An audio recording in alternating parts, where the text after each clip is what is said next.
Assalamualaikum warahmatullahi wabarakatuh. Perkenalkan, nama saya Anima Alfifaukina.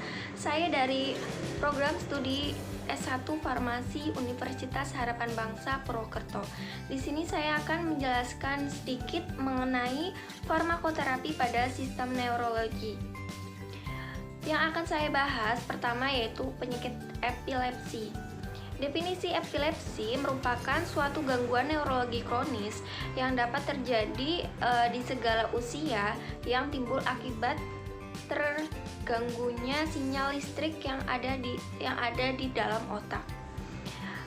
Etiologi dari epilepsi ini bisa menyebabkan banyak hal. Salah satunya dari segi aspek psikososial, penderitaan di mana dilihat dari baik di lingkungan masyarakat, seperti halnya pada rasa malu yang timbul sehingga menarik diri dari aktivitas sosial di lingkungan masyarakat sekitar.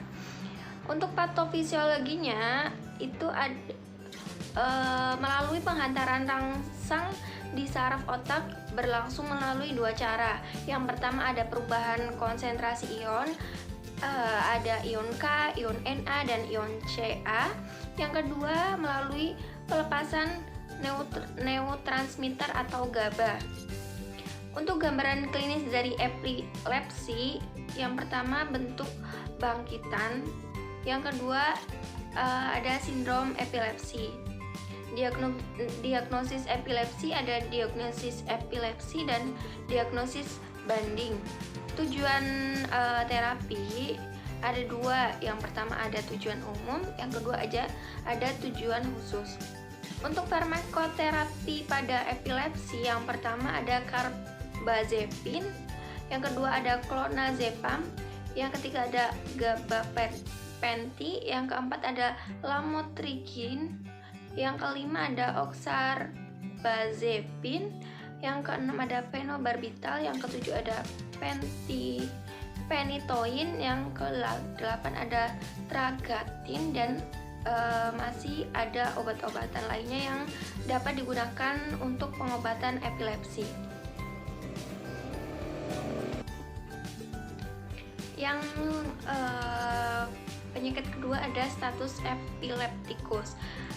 Status epileptikus merupakan suatu kondisi di mana emergensi di bidang neurologi yang berkaitan dengan tingginya kematian dan kecacatan jangka panjang.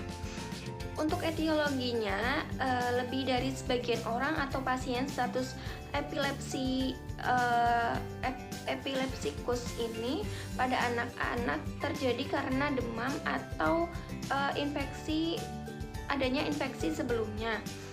Sedangkan pada dewasa, sebagian besar ini parsial status epilepsi disebabkan oleh lesi vokal dari otak yang bersifat akut, terutama disebabkan oleh stroke.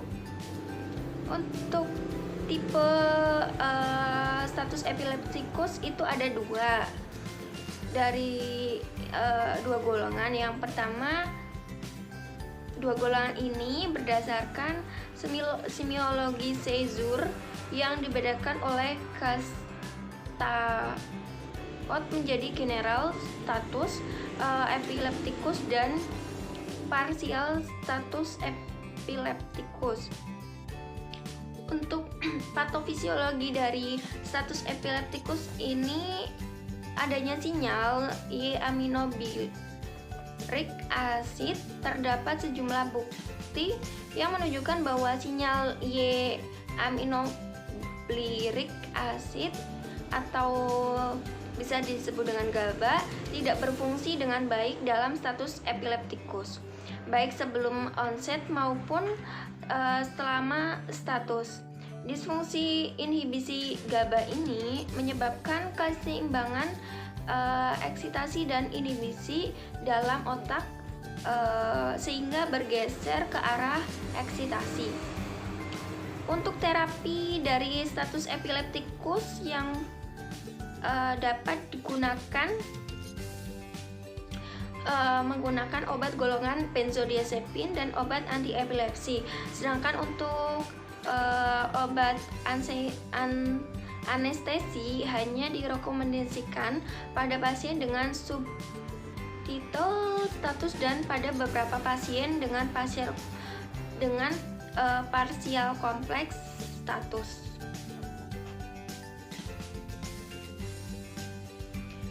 Yang selanjutnya ada Parkinson.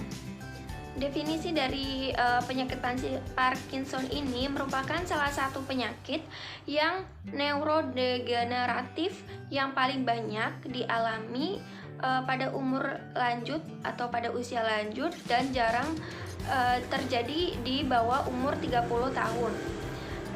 Etiologi dari penyakit ini berhubungan dengan faktor genetik, faktor lingkungan, umur, ras, cedera krasioserebral, dan stres emosional pada seseorang.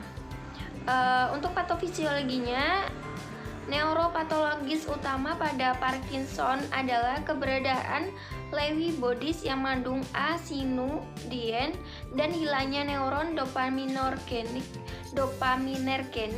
di substansia nigra yang bermanifestasi penurunan fasilitasi gerakan sadar. Dengan perkembangan Parkinson, patologi Lewy bodies menyebar ke dalam neurokortikal dan kortikal.